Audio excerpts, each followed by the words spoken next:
Welcome back to .NET Rocks and Merry Christmas, everybody. I'm Carl Franklin. And I'm Richard Campbell. And we have a very special show this holiday season. Our old friend Rory Blyth is here. We'll be talking to him in just a minute.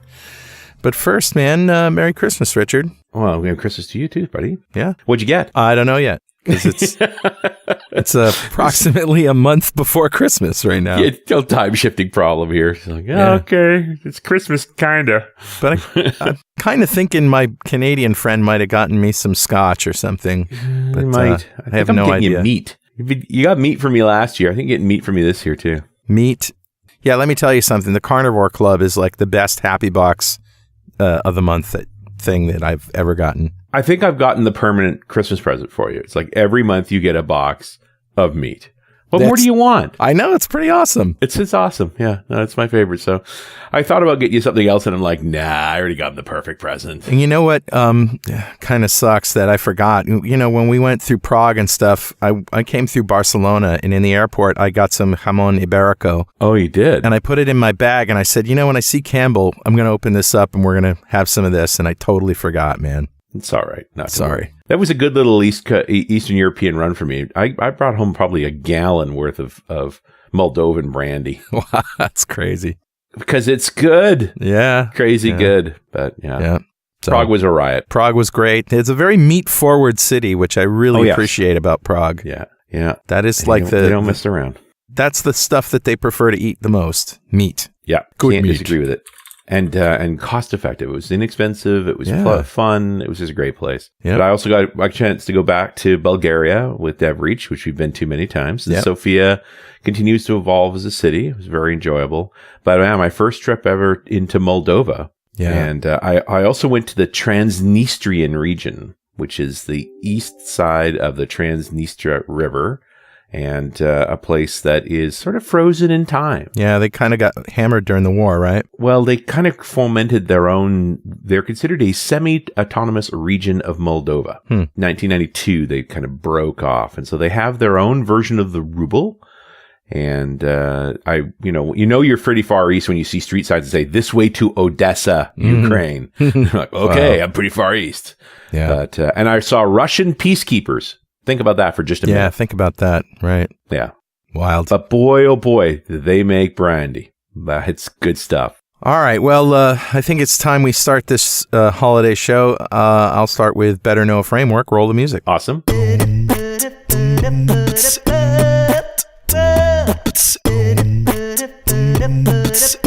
right, dude, what do you got? Okay, well, as you know, or you may not know, or listeners, that I've been getting into doing live streaming events. Yes. And that's the whole idea of going into a place with a few cameras, setting them up, and doing a live switched camera shoot, 3 or 4 camera shoots, and doing that live to YouTube. And then, of course, the edits already get made, and I've got some great technology to do that. But the one thing that you can't count on is the Wi-Fi or the network wherever you're streaming. Wired, yeah, for sure. Right. And so there's some technology out here called cellular bonding. Yep. And the way it works, or network bonding. So the way it works, and you probably know all about this, Richard, because you're that network guy, is that you take various networks and you sort of put them together in, a couple of a Wi-Fi jack, a network jack, a hardwire jack, and a couple of cellular modems. And then basically it uses whatever is available at the time and can automatically fail over and switch. So this is there's a $1,000 device out there. It's called the LiveView Solo Wireless Live Video Streaming Encoder, and it works with any RTMP thing. So Facebook Live, Twitch, YouTube, Twitter live video streams. You can use Restream if you want to go to all of those things. And essentially, it's this little streaming box. So not only does it put together, 4 networks and seamlessly let you use them, and it just automatically works, whatever's working, you actually use that to do the stream. So it's got an HDMI input. Right. So I use the Sling Studio, which has a hub that wirelessly connects to up to 4 sources, or, in my case of a conference, 3 cameras and the PowerPoint, the desktop. And then you can switch them with an iPad or a MacBook app. And those edits automatically happen. It automatically gets streamed. So basically, I take the HDMI output of that, go into the live view, and now everything's happening. And you don't have to just bet it all on one wire or one Wi-Fi connection. Right. Beautiful. Yeah, it's always great when it works. Bonding is a complicated tech, so it's definitely a challenge, but it's cool if you get it to work. The main thing I think with that multiple streaming sources that you could have using one connection to stream to Facebook, another connection streaming to YouTube, that kind of thing, right? Yeah. Yep. Well, there you go. That's my. Sorry, I had to wait till after Christmas or at Christmas to tell everybody about this, because now that people are like, "Hey, man, I'm gonna bring back that giant TV and get one of these instead." Right. So who's talking to us, Richard? It's been a while since we talked to Rory, and I didn't really want to talk about his iPhone days in like 2009, so I was digging around for some other comments involving him, and I found one on show 1100. Rory, you can come on out, and you don't have to mute your microphone. You can join in if you want. Mm-hmm. Okay, hi. Hey. Thanks for letting me be on the show I was invited to. Yeah. Okay. You can turn your mic on now, buddy. Keep yourself under control. So this is a comment from show 1100, which was the Making 1,000 podcast with Carl and Richard for February of 2015. Of course, we got lots of comments on that show and had some fun, mostly talking about podcasting. But this particular comment, I think, is incredibly relevant to today's conversation. This is from Robert Nagby, who said, I was listening to .NET Rock with my kids on the commute home from school yesterday when I realized that the younger of the two hadn't even been born when I started listening. Wow. I couldn't remember my first episode, so I went searching, and I found that it must have been listening pre to show 84, because on that show, Rory called me an asshole. My kids and I have been growing up with .NET Rocks. So I guess it was a bonding experience. You're welcome. Yeah. You asshole. I looked up Robert's name in the email list for, mugs and things, and I found we did send him a mug. And in fact, in the notes when I sent him a mug, this was 4 years ago, it said, because Rory was mean to him. That's funny. Man, all the people who are going to want mugs now. Yeah. So many people. So, Robert, besides the mug you've already received, happy to send you a copy of the Music to Code by it. If you'd like a copy of Music to Code by, write a comment on the website at .netrocks.com or on Facebook. We publish every show there, and if you comment there and we read it on the show, we'll send you a copy of Music to Code by. And definitely follow us on Twitter. He's at Rich Campbell. I'm at Carl Franklin. Send us a tweet.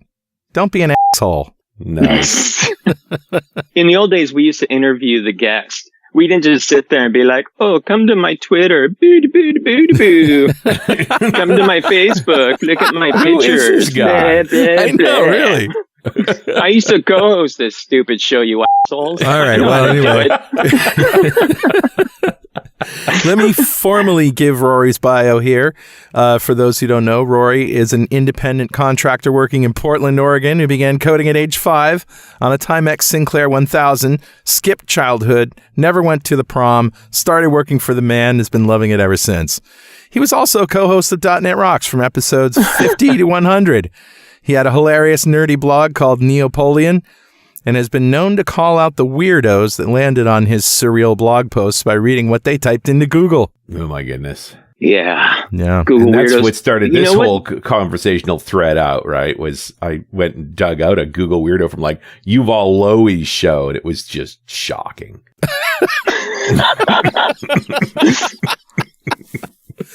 So we wanted you to come back on the show because, you sort of started going on Twitter and saying, hey, I'm here and, sorry I haven't been around in a while. But, there's a lot of people that really love you, Rory. And, we wanted to give you a chance to say hi to them and see what you're up to.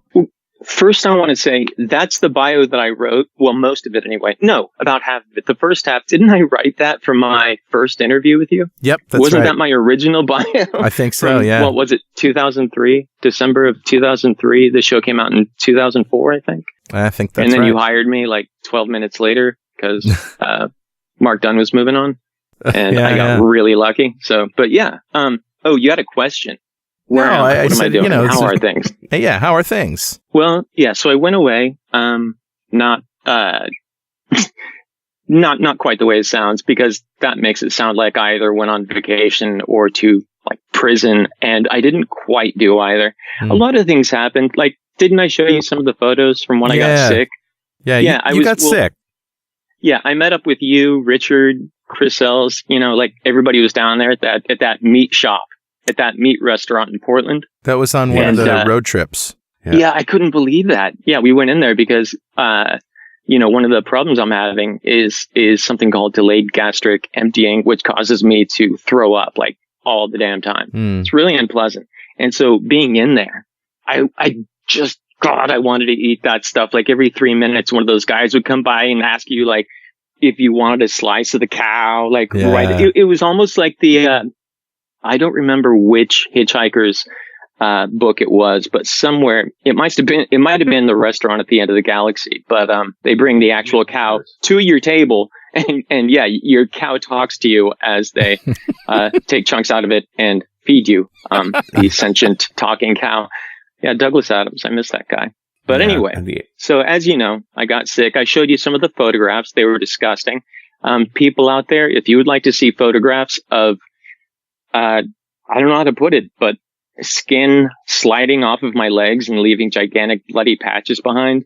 I can give you those. I gave them to Franklin over dinner. Not the best choice. Everybody I've shown them to, all like 3.5 people, just go, ew, disgusting, blah, blah, blah. I never wanted to see that. Fact of the matter is you were having a hard time, and you sort of dropped out too. And I thought it was interesting. I don't know if you want to tell the story, but people want to know what happened to your awesome blog. And when you shared with me that you took it down and the reasons why, it kind of makes sense. But the saddest, horriblest reason is that people say that one of the rules about writing is you have to write what you know. And what I knew when I kept Neapolitan going was that I was healthy. I was in a good place. I didn't yet realize how incredibly screwed up my familial relations were. We won't even get into that. But I had no idea what was kind of waiting for me down the road. So I got a few, I think, good years of writing material from everything that happened. I mean, I was lucky. I got to have a lot of amazing experiences early on. Yeah. And when it switched to things like my mom having me arrested in the middle of my working on a contract for Joel Spolsky using Xamarin. So, I mean, imagine that. That's such an awesome contract. Working for Joel Spolsky using Xamarin. Right? I was getting, it was perfect. And she had me arrested right in the middle of that, and held my computer captive until I was able to go to her house and pick it up, with police escort. It has been a messed up time. And those are things people right now are thinking, oh man, Christmas show, DNR, Rory, I thought this was going to be fun, but this is a bummer. And it is a bummer. And that's why I don't write about it anymore. It's because you write what you know. And I don't want people to experience secondhand what it's like to throw up until your teeth rot. Right. Like I'm having reconstructive dental surgery right now. And if I were talking to you a couple weeks ago, I've got photos of this as well that'll make you puke. I'm like, my 2 front teeth have both like snapped right in the middle. Yeah. And the rest of my teeth have done that as well. And it's from it's the stomach acid from throwing up has eroded the enamel. And, wow. And yeah, so it's like one thing leads to the next, to the next, to the next, to the next. And yeah, but all that said, Jeff Atwood came out of just every once in a while he comes out to kick my butt. There have been a few people to kick my butt socially.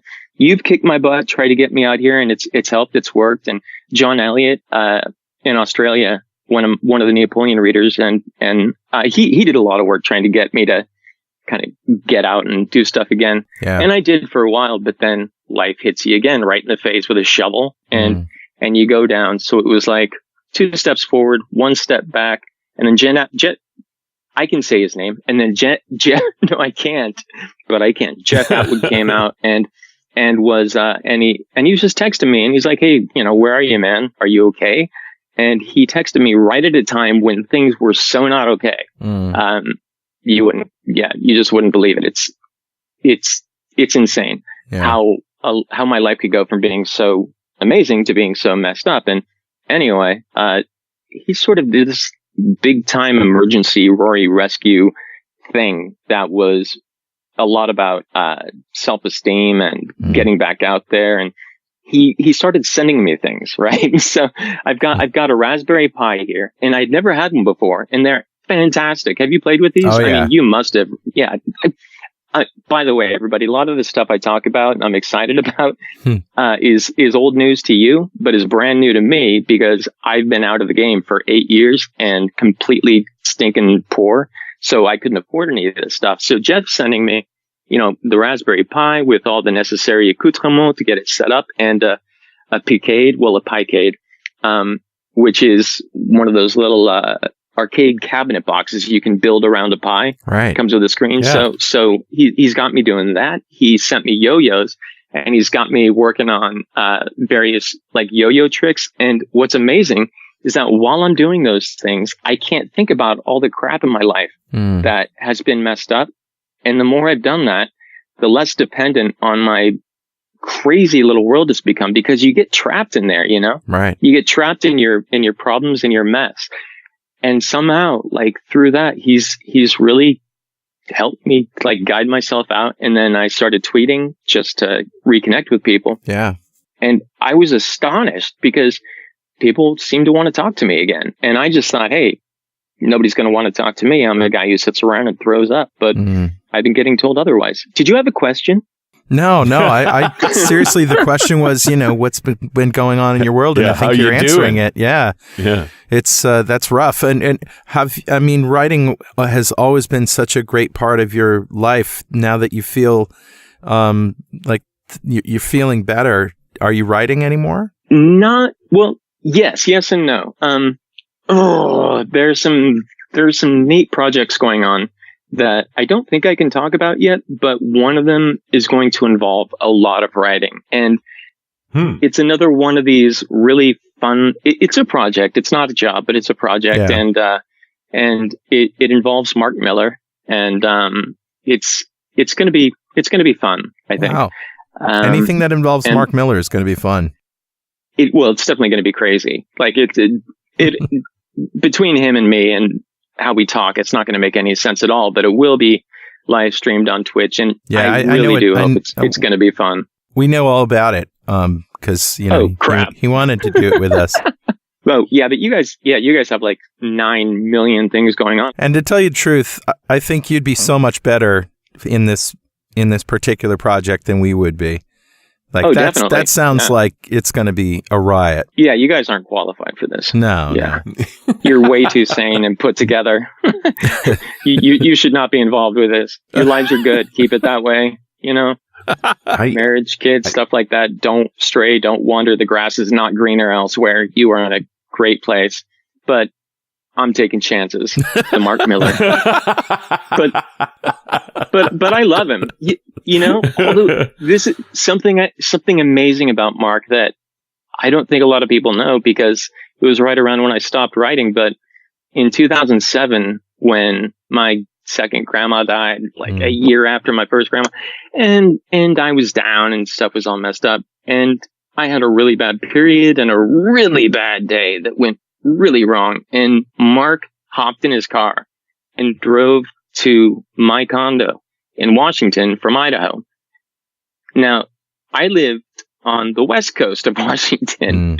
So you think about it. I mean, this guy just hopped right in his car, crossed bits of Idaho, then crossed the state of Washington to show up at my door and stay with me and make sure I was okay. Wow. So that's someone who, crazy on screen, off screen, absolutely incredible. Yeah, he's a gem.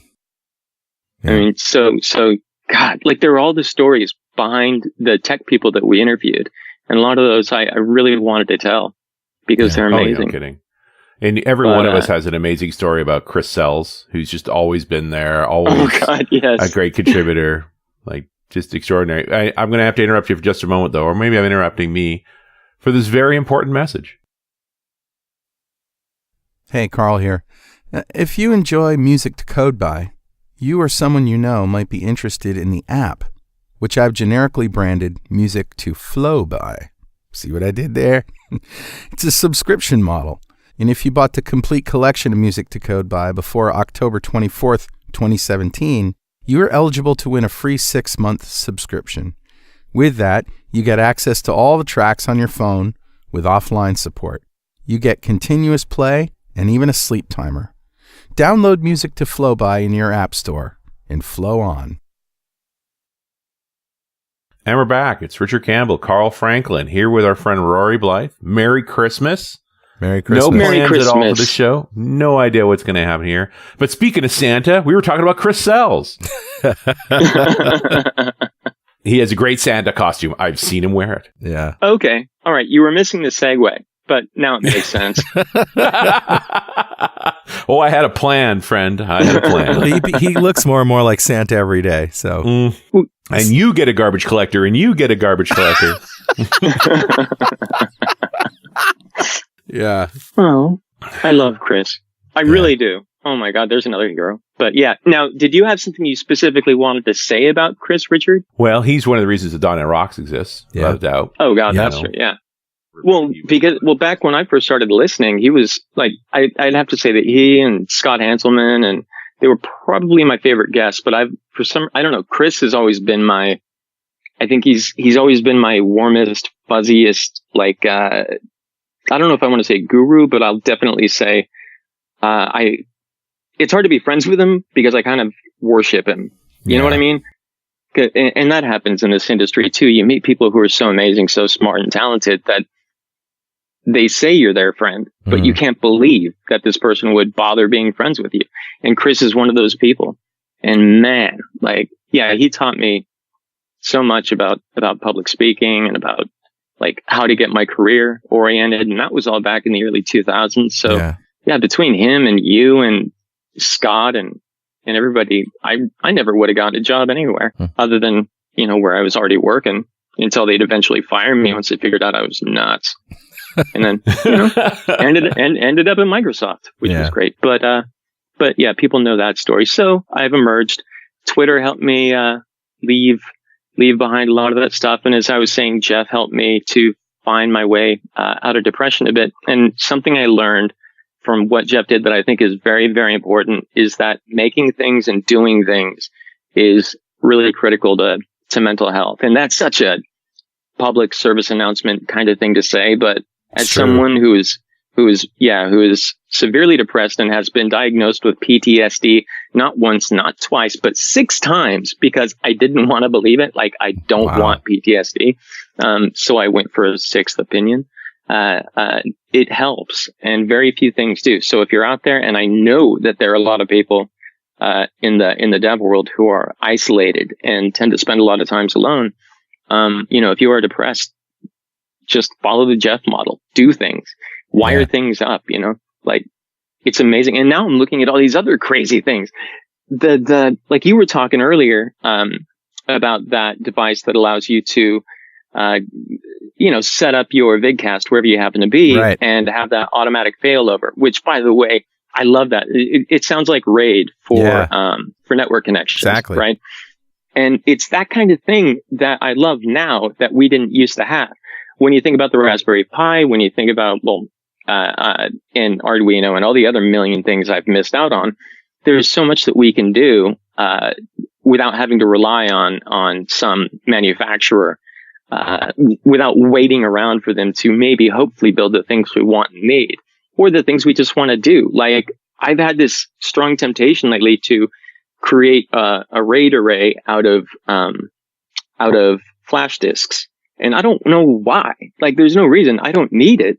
I just want to have a properly redundant. I'm not just talking about, RAID 0 or RAID 1. I mean, I want a full setup here. I want disks that look kind of like the shield, generators from Empire Strikes Back that the AT-ATs had to blow up. I want it to look like that. And I can take my little RAID with me everywhere. And I'm guessing that's already been invented. Is that the case, Campbell? I don't know. There's lots of little glowy things, man, but they're just not the shields you're looking for. Well, I guess that's it. There's so many things you can make now that you'll make them just for the purpose of making them.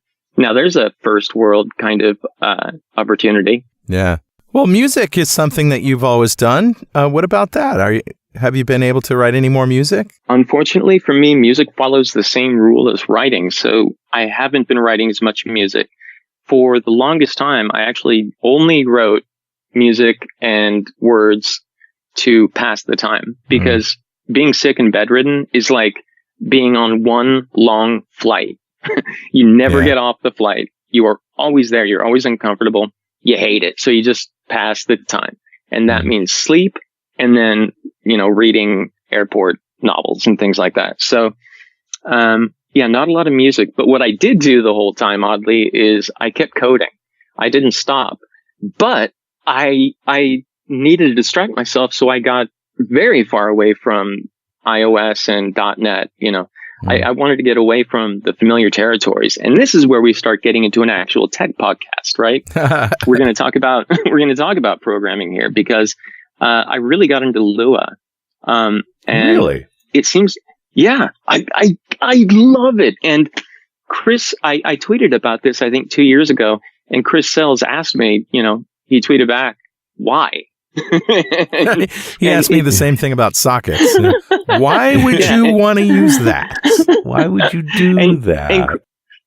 And Chris's questions are usually a combination, right? Like it's an insult mixed with a genuine question. Right. There's a little bit of shade he's throwing at you, and there's some suspicion, but he's giving you the opportunity to sell him change his on mind. it, right? Yeah, absolutely. And the thing about Lua, and if you guys haven't played with Lua, people out there, I'm going to tell you right now, if you have an iPad, it won't work for the iPhone, but if you have an iPad, look for something called Codia. It's just the word code with the letter A at the end. It's a Lua IDE, and it's one of the best IDEs I've probably ever used for just straight coding. Spell you Lua don't have us? A forms builder. LUA. LUA. Yeah. Okay. So I think it's Portuguese for moon. And anyway, so the answer, Chris, to your tweet from a couple years ago, is that God, where do you start? You think about .NET, right? And it doesn't really matter what language you're using, because the frameworks are what matter. And we've been talking about that since I did co-host the show. Mm-hmm. We went from being programmers, from being VB programmers or C programmers, to just being developers in general. Yeah. You had to learn a lot of new skills. And of course, development went from these monolithic applications to everything being modular, et cetera, et cetera. Again, I know I'm going over history, but we ended up having everything we needed in these frameworks, to the point that, like I said, we're looking for just fun tech things to do. And of course, Java has been going down that road for ages. I mean, in Java, it's all about building a new framework, no matter what you're doing. I didn't want to work there anymore. So I just went straight up Lua with nothing but, and this is on iOS. It's an older editor, no longer available in the store. It didn't have code completion. So that was a fun return to the good old days, but it's so simple and it has no features. And Lua has one built-in data type. There's only one, and it's table. All right. And I want you to hold it right there, because, Richard, guess what time it is now? It must be that happy time again. Yeah, it's time to lay out the punchline to this joke one bit at a time with a pair of chromium-encrusted tweezers. Really? You're going to pick up the ones and zeros individually and lay them together to make a joke? I am. That's a lot of bits. Yeah, it is. I don't think Rory remembers. If you set them all to zero, is it still funny? Are we talking about the nipple thing? No. You got to understand, Carl. Oh, wait, yes, a lot. Yes, that was a little joke in the long email that you got from, I think it was Roy Ogborn. But yeah. All right. I just made a reference to one segment on one show of .NET Rocks, or maybe it was Mondays, that was absolutely hilarious. And that's sorry. It's not funny. No, that's okay. All right. Well, it's actually time to give away a $200 Amazon gift card, compliments of Progress Telerik, to one lucky member of the .NET Rocks fan club. But first, let me tell you about the most comprehensive developer toolkit for building modern apps on the market today, Telerik DevCraft. With more than 1,100 Telerik.net and Kendo UI JavaScript components and controls, you can easily build modern, high-performant web, mobile, and desktop apps, as well as chatbots.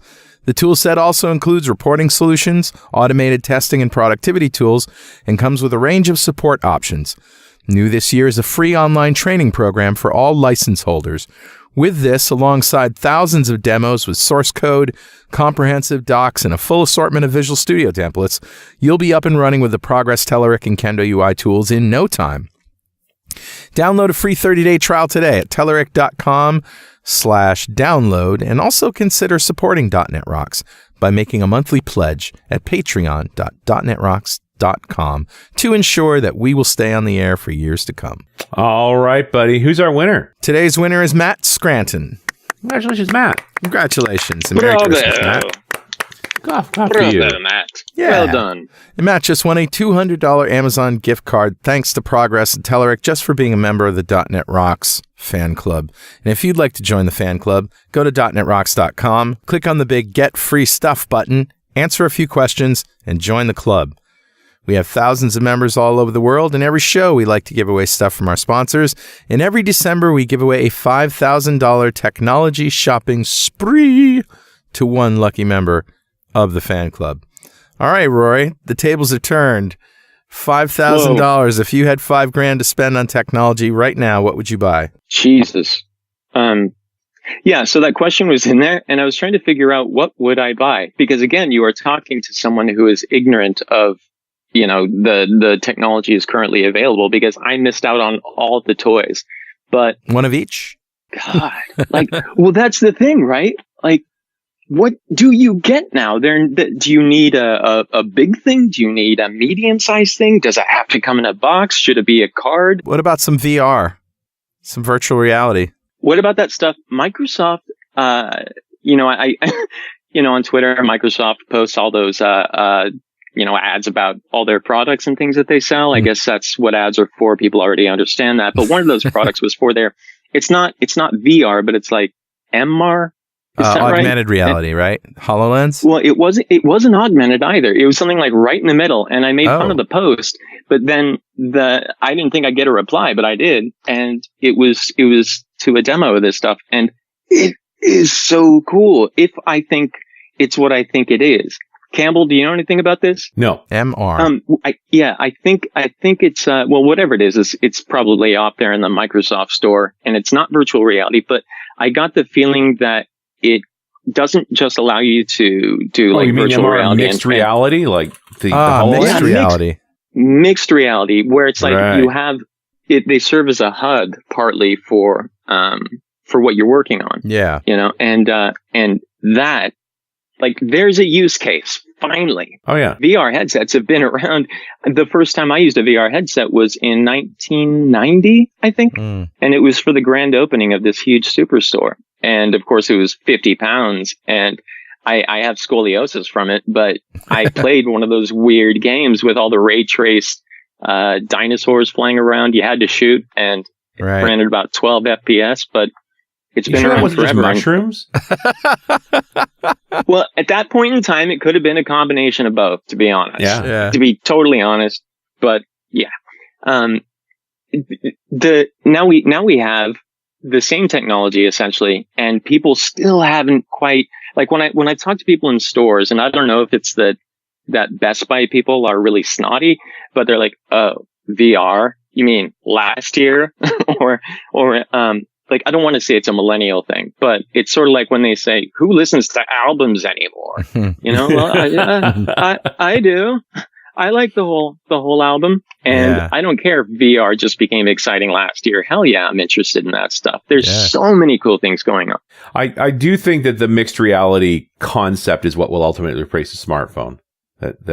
Oh yeah, definitely, because that's what I wanted back in the day. It might even be in .NET Rocks somewhere. I'm positive it's on Neapolitan, but after I got my SMT 5600, for those of you who are too young, that is the phone that really changed the game for Microsoft.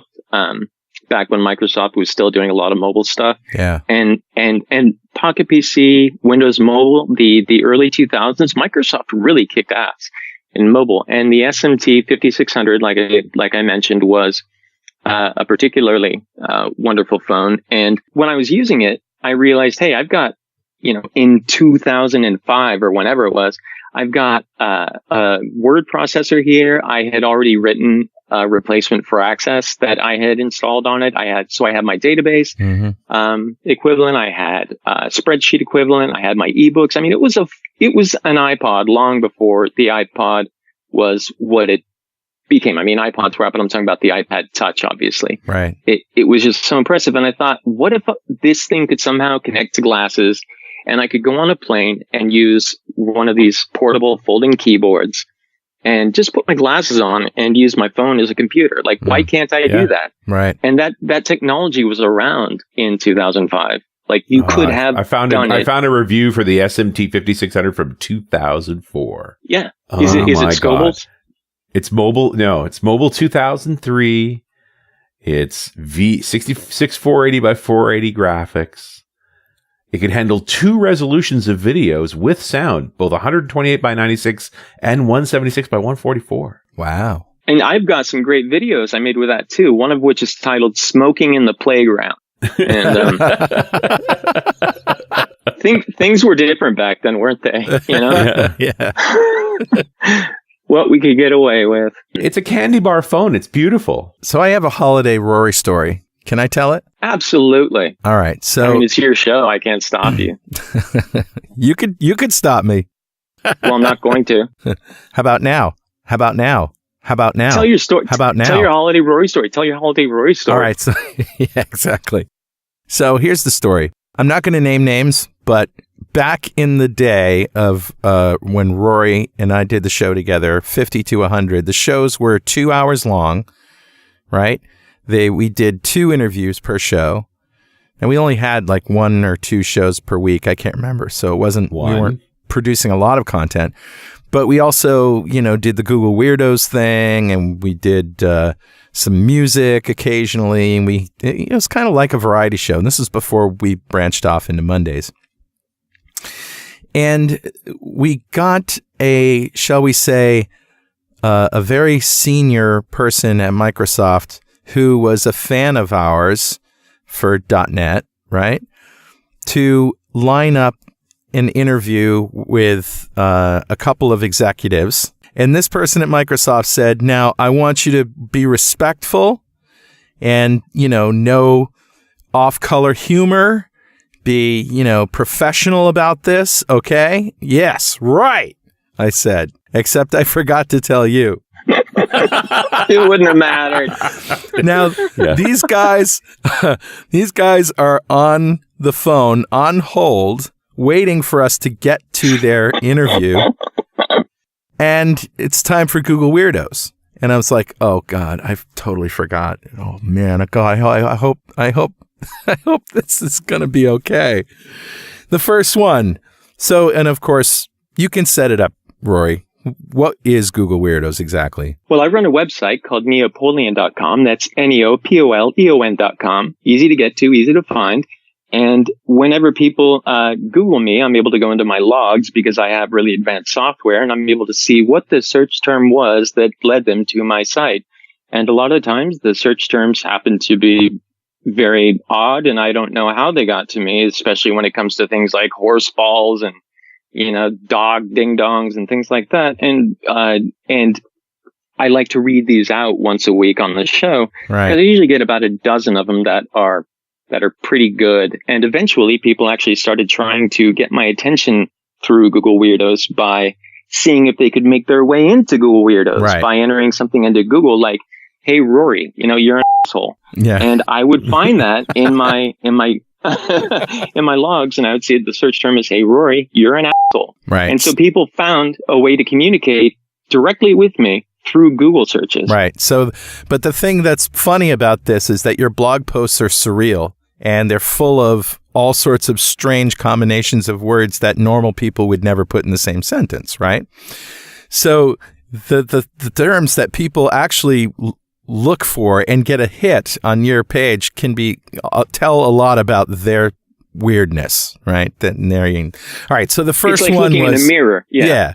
So the first one was less anal leakage. And I go, oh God. And you want more? No, I didn't know they were on the phone. And No, of course not. To be fair, I was right. There's nothing wrong with what I said. No. If you read a search term and it says more anal leakage, then the first thing you think of is no. I want less anal leakage. I said nothing wrong. I said nothing inappropriate. No, on of course show. not. Those people were soft and are probably still in charge, and I think they're wonderful. So anyway, that was just the first one, and it got worse from there. And what was great was that this person from Microsoft, we had a little live chat room, an IRC back channel going, and this person was fuming. Get off the toilet humor, fuming. And then the guys come on, and Carl, I've done a lot of press, and I've never followed a story about anal leakage before. And they kept bringing it up, and I'm embarrassed, right? I'm just trying to change the subject as fast as I can. Yeah, let's talk about .NET. Yeah. And then they just kept bringing it back. I found the show. Well, Olestra was a big deal. Do you want to know what show it was? You don't want to know what show it was. Tell me what show it was. It's show 61 with Vic Gondotra, Steve Cellini, and Len I knew it. Oh, yeah. No. And it was the beginning of Longhorn. I mean, it was it's April of 2004. It's right before the PDC. It's an incredibly important show. And they couldn't get off the anal leakage the entire time. Hilarious. They loved it. Well, a lot of people couldn't at the time because of Olestra. Olestra was really big. That's right. That's kind of where it came from. I think the event that started you writing this blog post that had anal leakage in it was that you were you were in New London, and I had some sugar-free candy with maltitol in it, and it's bad stuff. Yeah, it's really known for doing a number on your gut, your lower digestive tract. It's fantastic. Yeah. So I think what you were doing was just writing about the wonderful joys of anal leakage from maltitol candies. I was writing what you know. I have to say, though, Steve Cellini, this is really funny. He eventually became my general manager. Yeah, at MSDN. Right? Yeah. Well, yeah, when I was at Channel 9 and I was working for Jeff Sanquist, Steve Cellini was the manager above him. So, yeah, I ultimately, for reviews and such, reported to Steve Cellini. Vic Gondotra was the guy who went to Google and supposedly Ballmer was so angry about that he threw a chair through a piece of glass or something. Like it's all sort of the apocryphal story. He's also the guy behind Google Plus. Yeah. Oh, I didn't know that. Okay, that's interesting because I remember I really like Vic Gondotra. I didn't mean to just say Vic like I knew him. I didn't. I interviewed him apparently, but he was I remember him being very intelligent, doing a lot of, I can understand him getting poached. Yeah. And I don't know if that Ballmer story is apocryphal, but I was in a meeting at Microsoft where, gosh, I think we're probably going to be skirting the edge of lawsuits here. Let's just pretend I didn't say anything about the chair and move on to happier things. So you've I never seen chairs worked at Microsoft. fly. We can't prove anything. I haven't seen them fly, but okay. Anyway, there are rumors, things happen. Yeah. Everything's fine. We're all fine. Does Ballmer still work there? I haven't even kept up on it. No. But Steve was also the guy who got us doing the 64-bit question at the PDC. That's where right. It started. Yeah. Oh, back in the day. You know what? You mentioned Longhorn. There's something that, of all the things, Microsoft, God, when I was up at Channel 9, see, this is something I never really got to talk about back in the day because I was still working for Microsoft, but Vista was it's just a backward step, because I had requisitioned the most powerful laptop you could get in the universe at the time. It was one of those Dell XPSs with 5 GPUs and 6 cores, and it was doing nothing but churning and churning and churning. And Longhorn itself was like one of the most beautiful OSs I've used to this day. and WinFS and all that technology in there. Well, that's the thing. They built it up, right? With WinFS, the file system, and WinFX and all of these things. And WinFS got totally taken out. But I also recall you explaining WinFS. Now, WinFS was essentially a distributed metadata system database for files, so that it would basically take the file system that you have and add a whole lot of metadata, not just the properties of files. And that would allow you to do sorting and all that stuff. And so you explained WinFS like this. So say you got your porn collection and you want to sort it by how dirty it is. Like you could have a category like threesomes, set had to be burned to the ground afterwards, you know. Oh, I'm older now. That's not dirty anymore. That's everyday shit. It's par for the course. Oh, you mean Wednesday? Yeah. Yeah. Well, if you look at WinFS though, and hey kids, if you don't know what WinFS is, if you're using your fancy MacBook Pro right now and you're tagging something like with a color, one of your files, that is about 1/1,000,000th of what WinFS could have done for you. Right. It allowed such extensive, like metadata, including being able to add your own, handlers, right? And to do that in OS X is such a pain in the ass that I've never bothered to do it. I've looked at the code to do it and then I've gotten sick, but I've never bothered to do it myself because ick, I don't want to do that. So yeah, there were a lot of features in there, and this was typical of Microsoft at the time. In mobile and desktop, they were so ahead of the game that they it's like they weren't relevant yet. Yeah. They got there way too soon. And maybe it was too much work for the hardware at the time. I don't know. But well, plus the hardware went sideways in the Longhorn timeframe, right? That's the point where CPUs stopped getting faster and Intel had to redesign to multiple cores, which were going to take a bunch of revisions. Like there was so much, and so much went wrong in that Longhorn timeframe. It's hard to even get your head around. Yeah. Yeah. And that's true. That's really, when I talk about Longhorn and the greatness of it. And another thing I should mention to the kids is Longhorn became Vista. Right. So one of the great things about it, one of the not so great things about it, actually, I should say, is that as I brought the sidebar out, for example, I could watch it do so frame by frame. That was my privilege. But of course, I mean, we're talking about an alpha, beta. Actually, it wasn't beta. It wasn't even really alpha. It was, we went to the PDC and they were like, we built this last night. PDC if it bits. Works, you know, yeah, man, that was such a great go home, great bit of swag. But it was ambitious, you know, and like Richard has been studying and is putting a book together on the history of .NET. I don't know if you knew that, but he's actually interviewed all these guys that were around in that time. Even, you know, it's not just about .NET, but what was going on with Windows and the operating systems. And Richard, are you going to the people who had a lot to do with this, and are you asking, why did you make that decision that seems so crazy to the rest of us? Yes. God, I have wanted to write that book so badly, or to ask those questions. When are you going to finish it? Because I want it now. I think you're going to have to wait another year. I have about 70 hours worth of interviews done, and I think I need another 70. Okay. I'm enjoying the hell out of the process, which means clearly I haven't been working on it long enough yet. Because, you know, you have to get to that state where you hate what you're making before you know you're really finished. Yeah, and you have to drag yourself over the finish line. Yeah, and I'm just, every time I listen to, because I'm recording all the interviews, which I'm never going to be allowed to release, nor should I. But I just get, every time I listen to them, I get so excited by them. It's just, I'm really blown away by what went on. And just understanding, like, everybody went to work each day trying to do the right thing. Yeah. It didn't always work out. That is the hard part, right? Yeah. Is there a nugget you can share with us, Richard? Oh, about Longhorn specifically? Yeah, maybe. Anything that sticks out that people will be surprised by. Oh, man. I mean, Longhorn was so many different things. It's death by 1,000 cuts.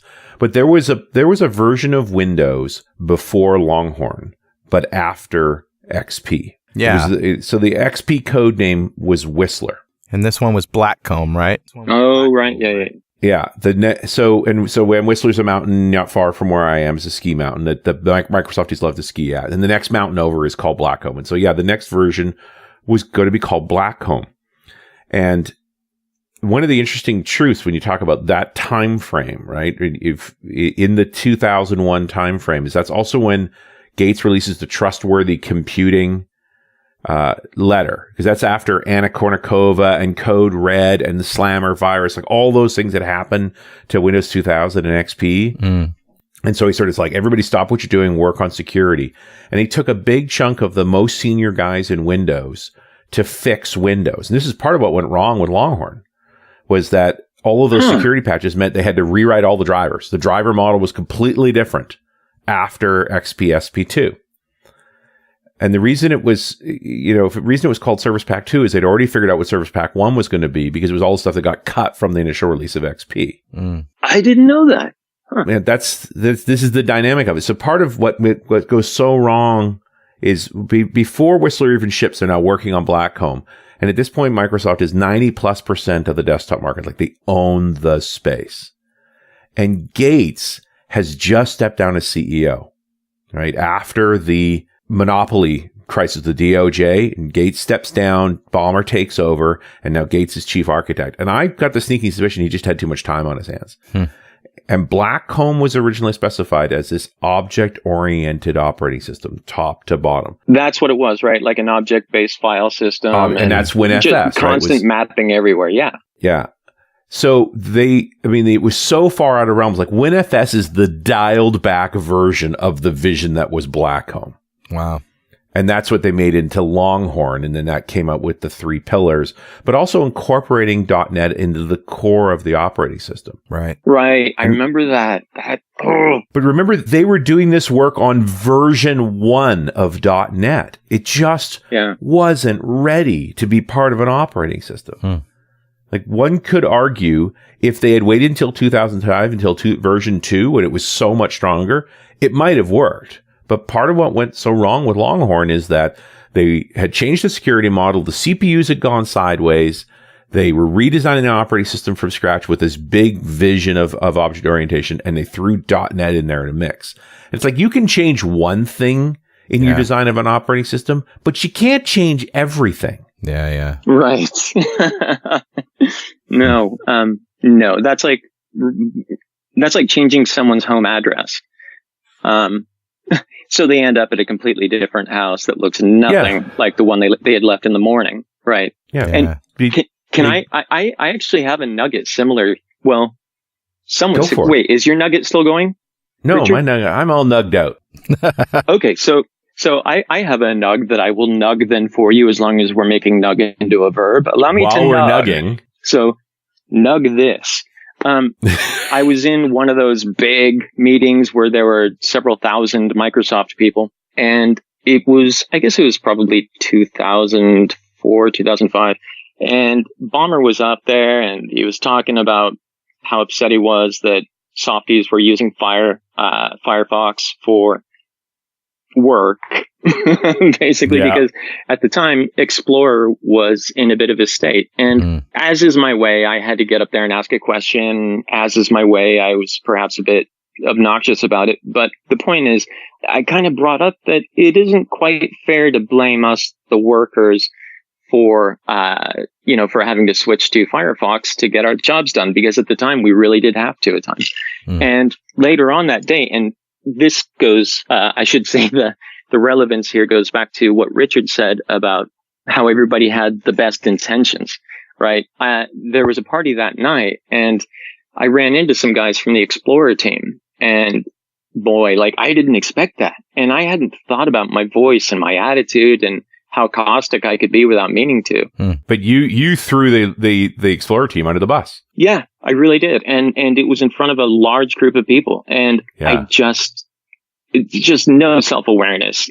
It was like The Office happening in a meeting setting. I was just a total idiot. But anyway, so when I was talking to the team, like I said, they were very polite. It was as though I had been a decent human being. And they talked to me about some of their decisions and why they had to make them. And that's when you start learning how political a lot of it is, or how or how if it isn't political, it's a catastrophe somewhere and you've got to go put a fire out. Like there's so much chaos and you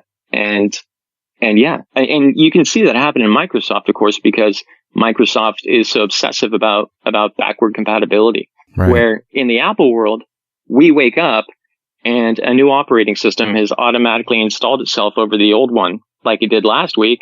And it looks more or less like the one we had last week. And except that all your files are missing. Yeah. What's a file? Remember when you had data on your machine? That was a good day. That's the part that sucks, right? Because I have one phone I'm not updating because if I do, a bunch of apps are going to stop working. Yeah. So this is an example of like political versus catastrophe in a way. Yep. I have way more freedom on the Microsoft side of things, partly because I have to. If I'm going to be able to get to something that I've worked on 20 years ago, 25 years ago, I'm going to need access to the file format. I'm going to need to get in there somehow. And of course, Microsoft, it's incredibly easy to do that because they have shifted forward with all the cruft, where Apple leaves the cruft behind, but sometimes, often, always at the cost of the customer. Yeah. Well, Apple has always known better what the customer wanted than the customer knew. They're very good at that. Yeah. Just, I think Jobs said it best when he said, "Don't hold it that way." Yeah. You're doing it wrong. You're doing it wrong. You just don't get it. That is such a tech thing, like to be using a piece of hardware, a piece of software, and the person who designed it is looking over your shoulder and you can feel the tension because you're moving the mouse cursor toward that one button they know doesn't work, but you don't know it. And you can just feel they want to stop you, grab you and say, no, you need to click that other button. You did it wrong. That's what testing used to be, before unit testing. You would just look over somebody's shoulder and make them really nervous about the bugs they know they left in the code. Can I finish my little thing about Lua? Yeah, sure. Go back to Lua. Yeah, let's go back to Lua because I want to talk about why it's so great. If you go to the Lua homepage, which you can probably find through searching Lua.org. Yeah, Lua.org, that one. The entire grammar is published there, and that's not a big deal.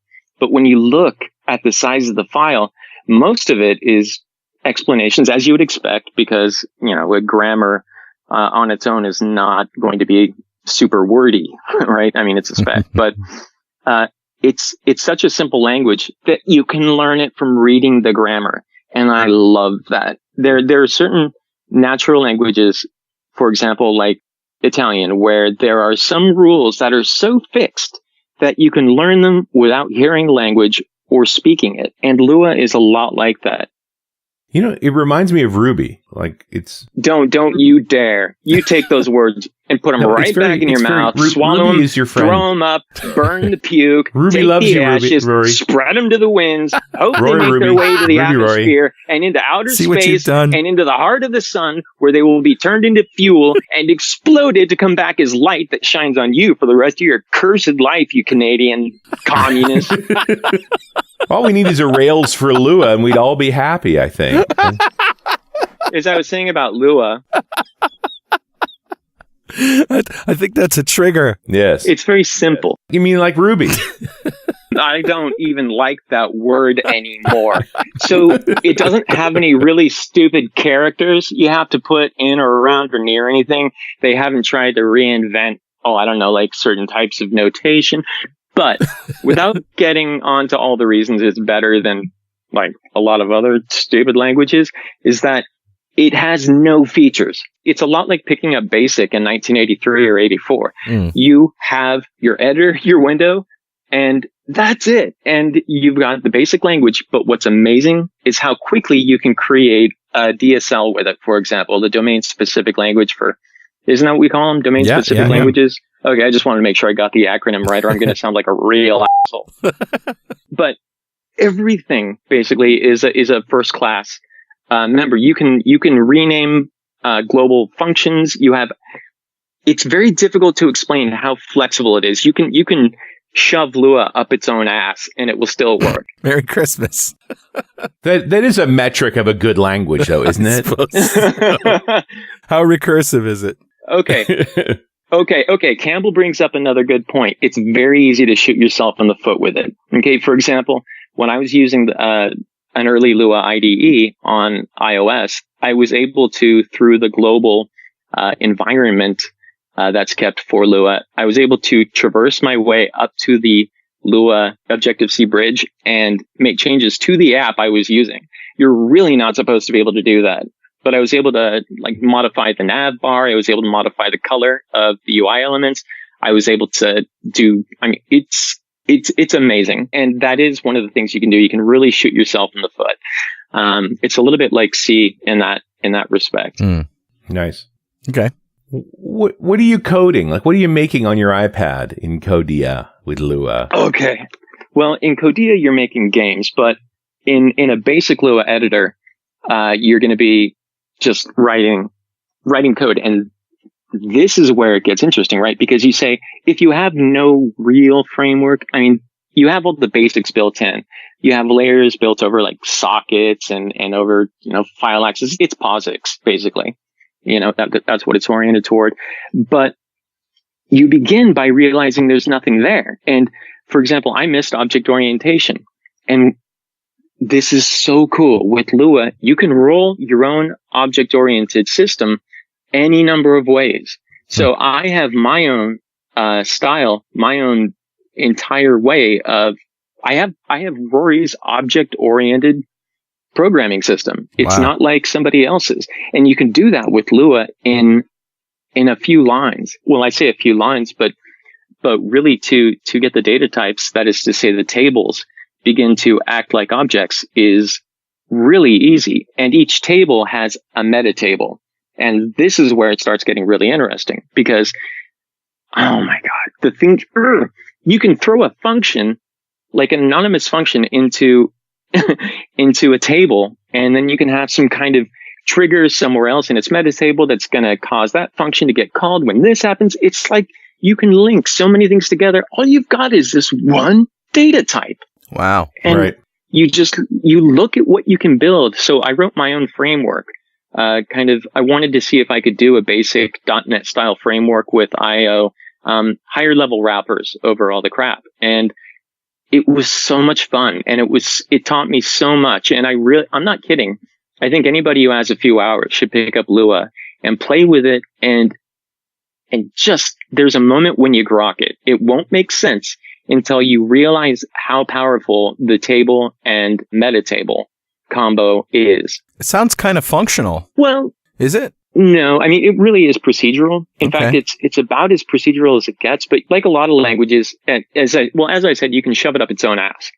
So you can definitely do that. Or I was working on a system where you could do base 36 arithmetic because I just wanted to. And I don't know exactly how I would go about doing that in .NET in a way that would feel graceful.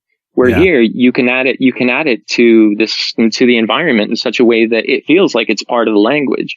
Right. Or something people commonly do is they replace the built-in functions with their own. So I like pretty printing, so I replace the built-in print command with my own print command that automatically pretty prints. Yeah. Because that couldn't cause any problems at all. Okay, again, Campbell has touched on a slight problem of Lua, which is that, you can shoot yourself in the foot. So you have to write your own language, basically, before you can use it to write anything. But you kind of get lost. I can see why you really like it, though, because you can kind of lose yourself in the plumbing of it, right? And because you are the plumbing. Yeah, and that is probably a really pleasurable experience for you. Just sort of, your brain walking through these puzzles, these plumbing exercises that you've created yourself in some cases, because they support many ways of transferring data. Like I love pipes, for example. I don't know why, but I just always love pipes.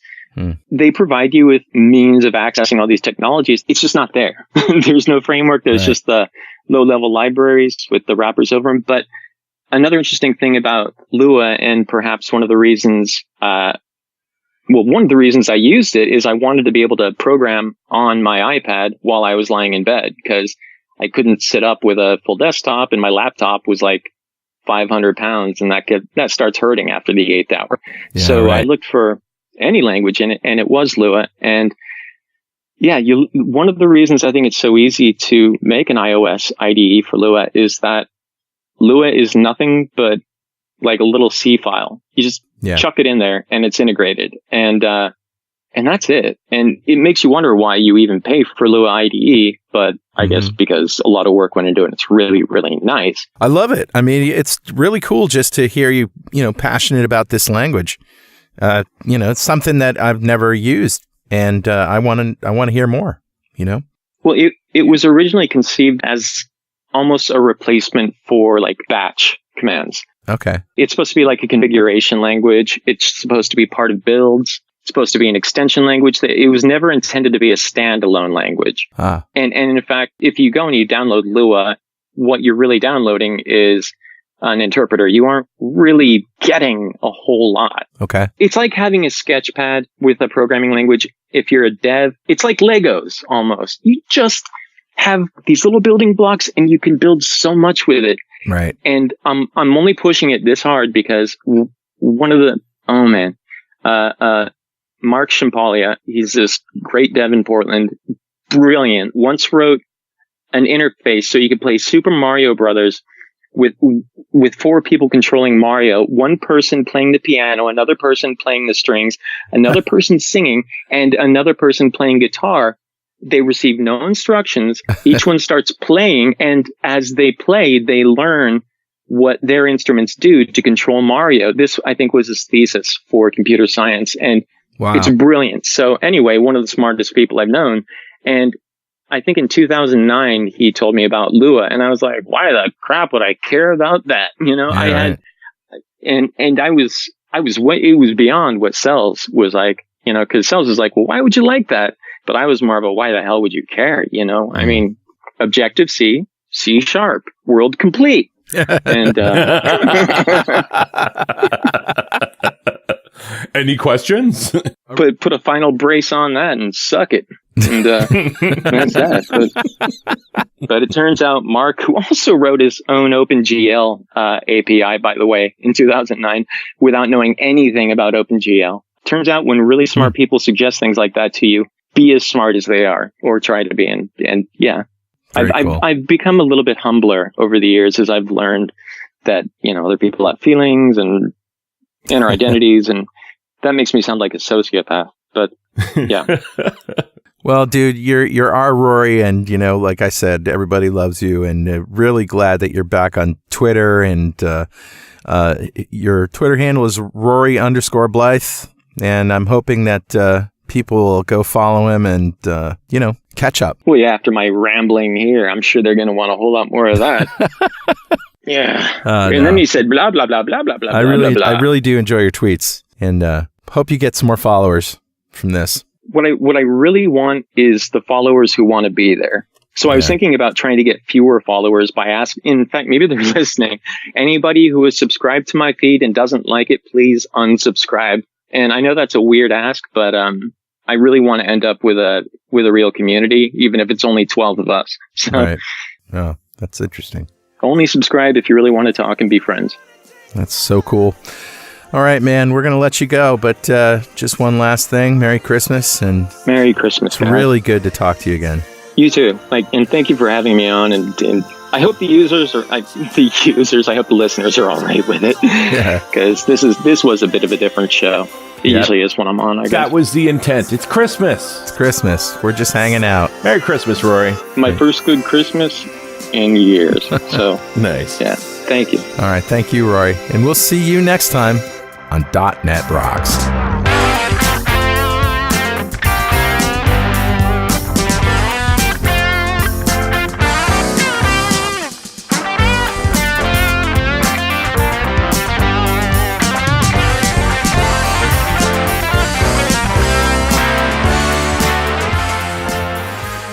.NET Rocks is brought to you by Franklin's Net and produced by Plop Studios, a full-service audio, video, and post-production facility located physically in New London, Connecticut, and of course in the cloud.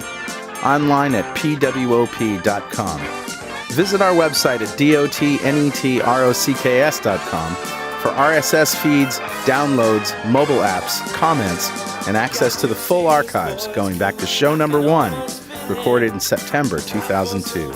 And make sure you check out our sponsors. They keep us in business. Now go write some code. See you next time. Got a transmitter banned by the FCC. Yes, I'm a